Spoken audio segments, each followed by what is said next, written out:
সালামু আলাইকুম সুপ্রিয় শিক্ষার্থী বন্ধুরা, তোমরা নিশ্চয়ই ভালো আছো। তাহলে চলো আজকে আমরা আরেকটি ট্যাগ কোশ্চেনের গুরুত্বপূর্ণ নিয়ম সম্পর্কে জানি। তাহলে চলো শুরু করি।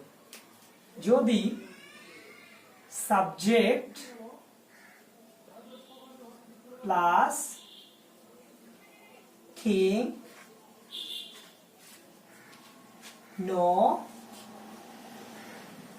বিলিভ এরপর কোনো বাক্য থাকে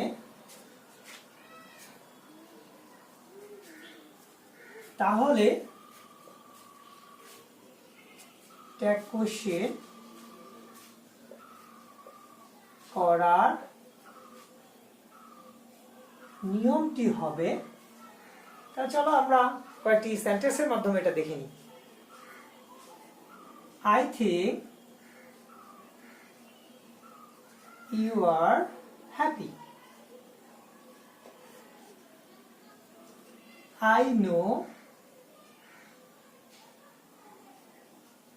know he is very clever.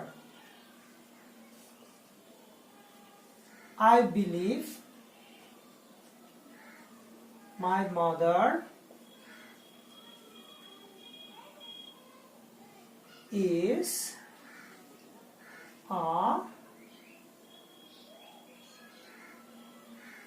an honest woman. উল্লেখিত বাক্যগুলোতে আমরা I think, I know, I believe দেখতে পাচ্ছি। তাহলে আমরা এগুলো থেকে ট্যাগ কোশ্চেন করব না, আমরা এই পরের অংশ যে আছে এই অংশ থেকে ট্যাগ কোশ্চেন করব। তাহলে পরের অংশে ভার্ব আমার আছে সাজীব ভাব, আর পজিটিভ থাকার কারণে নেগেটিভ সাবজেক্ট ইউ। ভার্ব হচ্ছে ইজ, পজিটিভ থাকার কারণে নেগেটিভ সাবজেক্ট হচ্ছে হি। ভার্ব হচ্ছে ইজ, পজিটিভ থাকার কারণে নেগেটিভ, এবং মাই মাদার প্রনাউন হচ্ছে শি। আর আমরা তাহলে I know, I think, I believe এই অংশটাকে বাদ দিয়ে দেব। তাহলে নিশ্চয়ই তোমরা বুঝতে পেরেছো।